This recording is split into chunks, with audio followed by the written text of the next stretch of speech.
so today I wanted to go through some exercises that are going to work on stretching your feet and helping your balance by getting your toes to be more mobile. So first thing is just you can find something to hold on to, or you could do it without holding on, in which case then it's more of a balance challenge. And a lot of times when we walk, we don't get a good push off.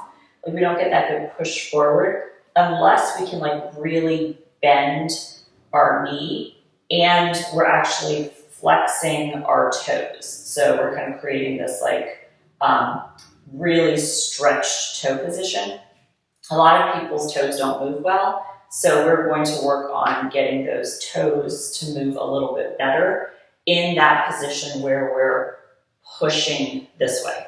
So we will start with your legs just in parallel, and you're just going to bend your knees till you feel a stretch in your calves. Now for me, I don't feel a stretch in my right calf because I have spasticity in my left calf, and that's actually stopping me. It's a kind of a hard stop before my heel lifts up. So because of that, I'm going to bring my left leg back, and I'm really going to put weight into the stretch of my heel, sort of your Achilles tendon calf on the right.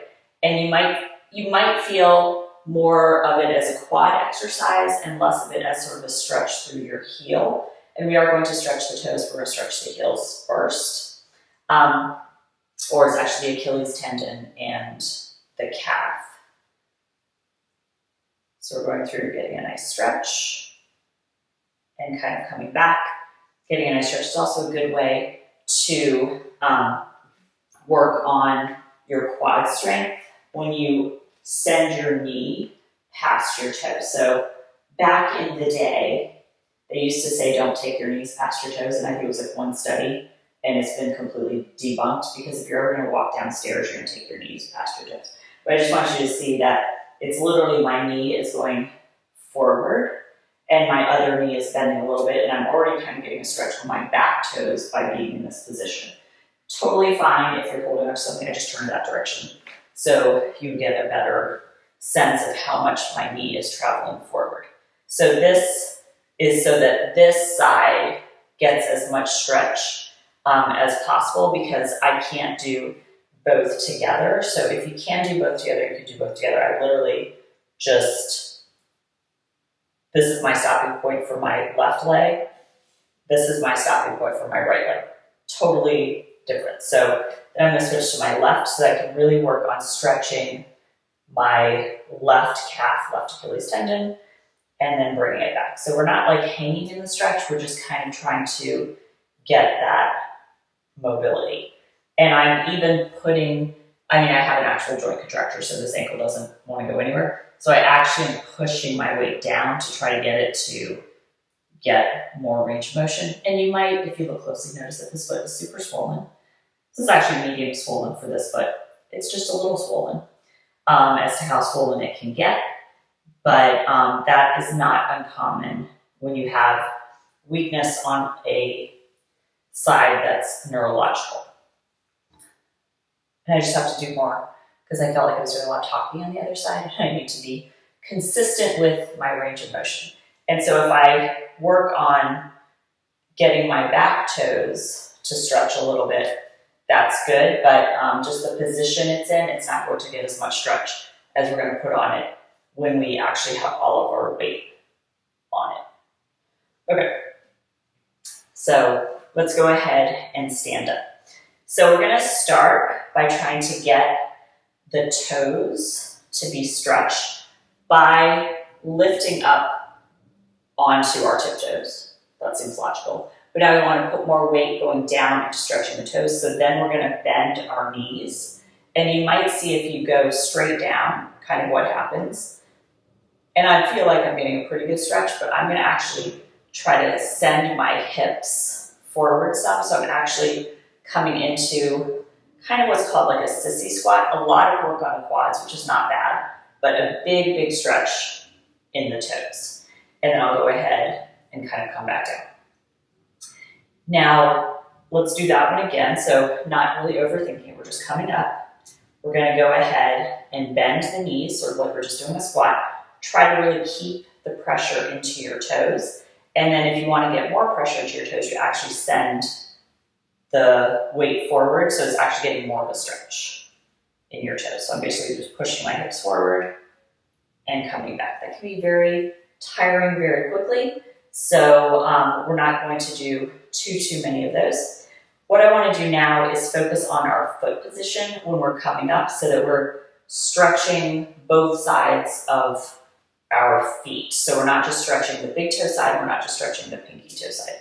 So we're gonna go ahead and start with your knees bent a little bit, and then you're gonna roll onto the inside of your feet. You might see that your knees kind of come together. It's almost like you become knock knee. And then you roll onto the outside of your foot. So this is called pronation of the foot. When you roll to the outside, it's called supination. Now, most of us bias towards one.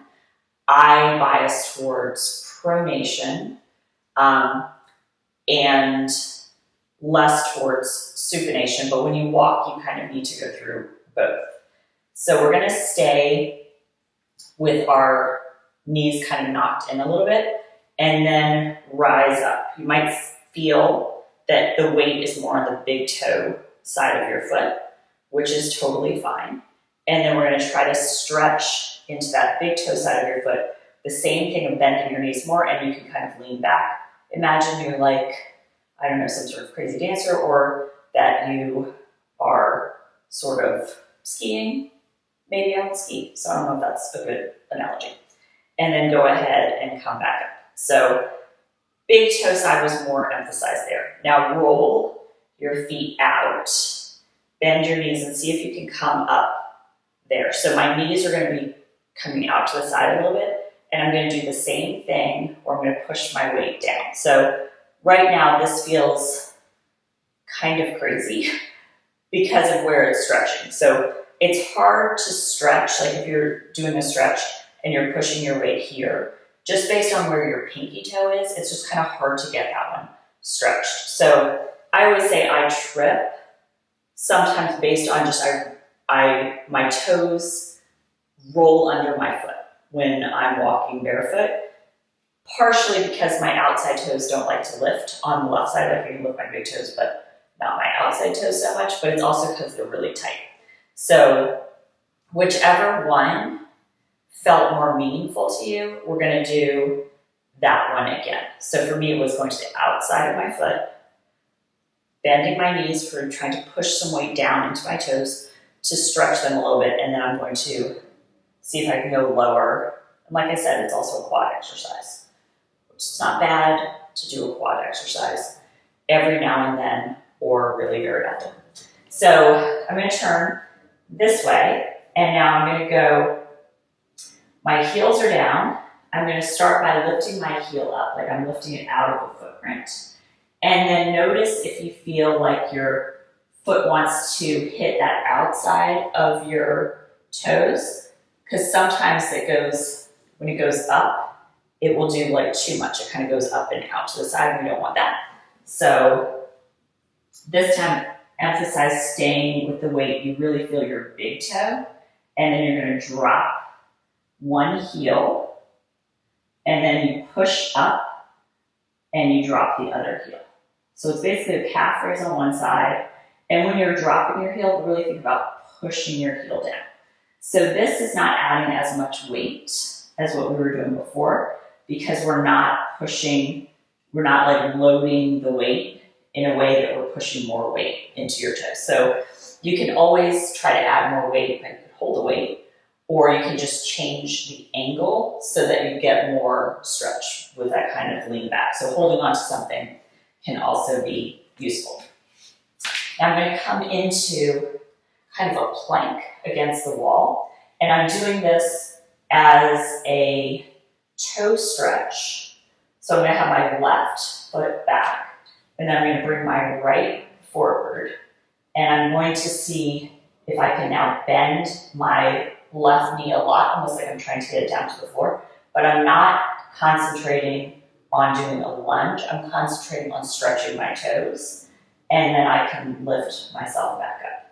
So holding on to something, lowering down, and lifting up, lowering down, and lifting up, lowering down, and lifting up, lower down, kind of hold it there. See if you can maybe hop that leg back. So you really want to feel like a big, big, big stretch on your toes. Try to keep all of your toes being stretched. And we're going to take the arm that's on the same side as the forward leg, and we're going to push really hard into that arm. As we push really hard into our toes, you maybe take the other arm off and then switch. So pushing into your arm. I think I like pushing into the same side arm as the forward leg, and then go ahead and make your way up. So this is crazy. I don't know if you could, I would say never zoom into my feet. We are not like OnlyFans feet ready, but I have now this big kind of lump of swollen fluid because of how I had pushed my toes so much. It actually pushed the swelling kind of up my foot a little bit, which is really neither here nor there, but it's always interesting how swelling moves around when you kind of press it. So now I'm going to have my right foot back, and I'm bending it kind of like I'm going into a lunge, but really, really pushing into my toes, and then lifting back up. Lowering down, really pushing into my toes, and coming back up. Lowering down, really pushing into my toes, and coming back up. Work your leg back a little bit. So really, really emphasizing that push into the toes. We're going to go same side arm, really pushing into the wall. You can reach the other arm back. And then bring that arm forward. Reach back with your left. And then reaching back, really feeling that stretch. As always, we do something, we take it for a test drive. So I'm walking around. It's interesting how much my toes kind of feel like they have more ability to lift up, which is awesome because I trip over my toes So something to play around with, and you can add those kind of exercises in kind of throughout the day. And I really like them kind of before you go for a walk.